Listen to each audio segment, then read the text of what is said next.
think I'm probably one of these dull and boring scientists. Hopefully not. Hopefully not. Sasha, thank you very much for the invitation to talk. I only knew that I could come to this a day or two ago, and I only knew that I was going to be speaking to you about an hour ago, so this is very unscripted, so apologies. What I'd like to do is talk just for 5 minutes or so about people and little things, which really follows on from what Sasha was saying. First of all, about climate change, and from a UN perspective, climate change is the big deal. You know that. We heard from Joanna, we heard from others, the importance of climate change, how much impact it is already having in Scotland, in UK, in Europe and globally. My centre is Scotland, you can tell that. But actually, climate change is around the world, as you know. It has been a council of despair in recent years, but I'm very much in the camp that it shouldn't be a council of despair. It should be a council of doing something together to actually make it better. And we can do things together to make it better. And I think what Sasha and her team are doing, have done and will do, is hugely important. So on behalf of the Bonn Convention, Sasha, I'd like to thank you for what you have done and for what you will do in the future. We're very, very pleased that you're part of the wider UN initiative. I wish someone was minuting that, because I really want that to be recorded. Climate change then, how do we measure it? And my own background is in studying migration, studying birds. When you look at the bird populations around the world, we are really seeing significant change. As you know, species are disappearing day by day. They're also changing their migration patterns. Things are arriving later, earlier. The whole ecosystem is becoming out of sync. But birds, as we will find in the Osprey work, are real indicators of that change. And if you want to talk to a minister, want to talk to global leaders about climate change, you have got to talk about things that they understand. And hopefully they understand people, hopefully they're interested in bird life as well. And I think that's where Sasha's next project on the Osprey will be hugely important. So, birds are indicators, birds are really important. When you look at birds of prey, ospreys, birds of prey, they are absolutely important because they are the top of the food chain. They are the ultimate indicator of the health of the whole world environment. So if birds of prey are not doing well, the environment is not doing well. And we saw that globally back in the 1960s when pesticides, hugely misused, had a massive impact on birds of prey populations around the world. Actually, things are better now, but there is still persecution of birds of prey. I'm sure you will pick this up in your travels as you go through the country, various countries, sorry. When we then turn to the osprey, and again just touching on the osprey itself for a minute, keep in mind that even back in the 1960s and 1950s, there was maybe one pair of ospreys nesting in the country, in the UK. In 1967, there was 2 pairs. In 1976, there was only 14. In the year 2000, there was only about 150 pairs of ospreys around the UK. You could have got them all, as one of my colleagues said, outrageously, you could have fitted them all into a telephone box. If you have any image tonight, hold that image in your head. But it just makes a point about how small the numbers are, how small the biomass is that we're actually talking about. We think now in 2022 there's about 250 plus pairs in the United Kingdom. And encouragingly, that's not just in Scotland, it's in England, it's in Wales.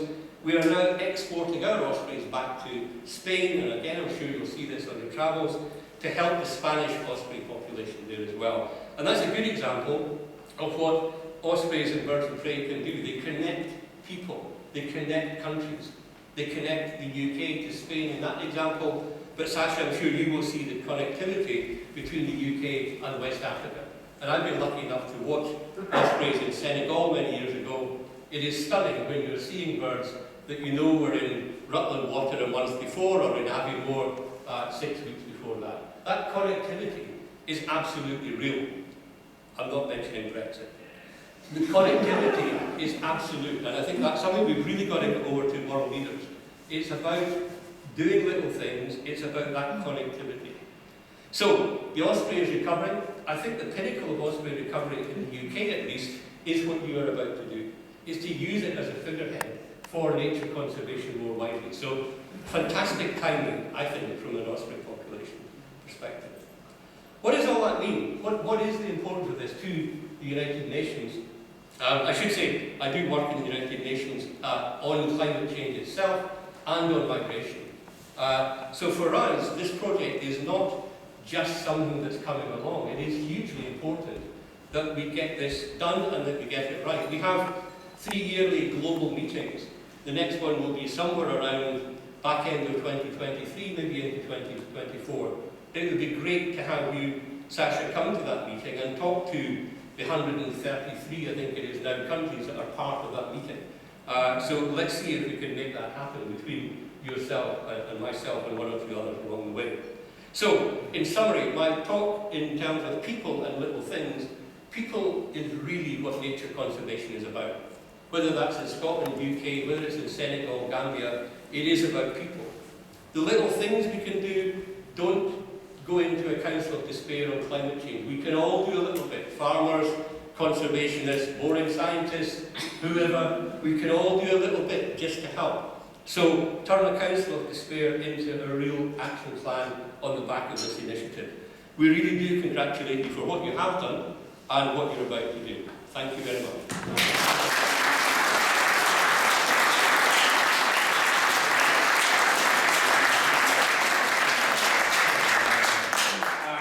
Speaker tonight, Tim Smith.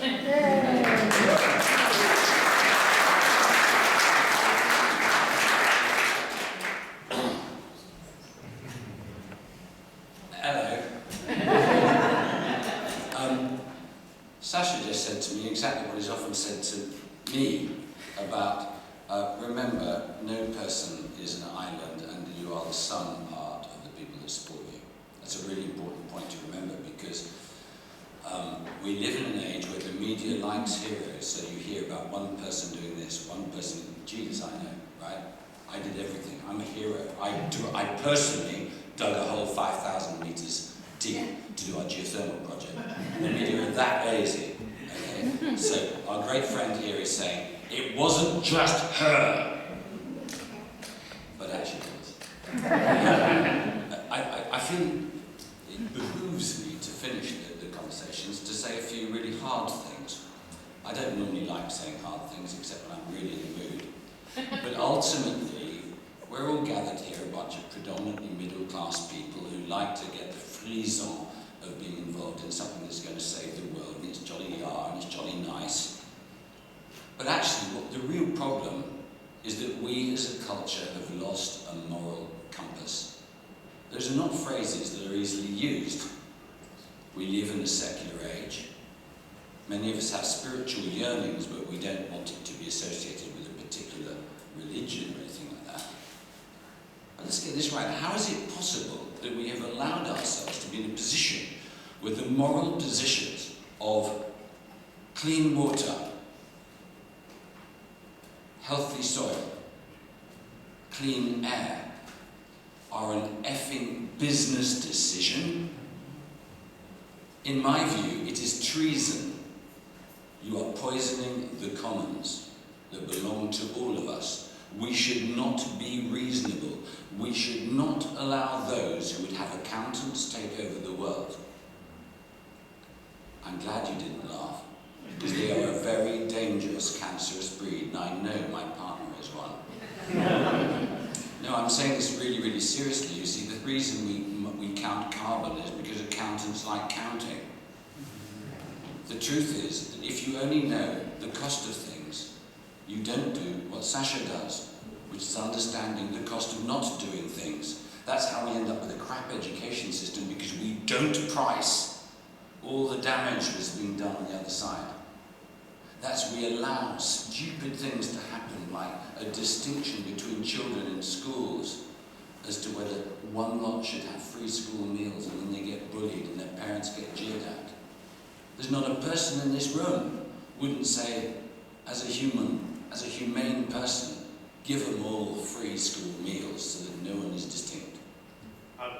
This is beyond politics. This is beyond left wing and right wing. This is about the moral compass. We live in an age where we have pharmaceutical companies where no one asked whether we wanted the drugs that come from 4.5 million people with Alzheimer's or 7.5 million people with depression to go into a water system without being able to filter it out. So we ask ourselves, why do ospreys die? We could ask ourselves, why do most things die? And the greatest joke of all, my friend Mike DePledge, who used to be chief scientist at the Environment Agency, says, the great joke is when I see white men getting up and talking about population as a crisis. I want to laugh out loud, because they've got no idea what's coming. Within 20, 30 years, most men will be sterile. Because we're so careless. So careless. This is a time of spiritual renewal.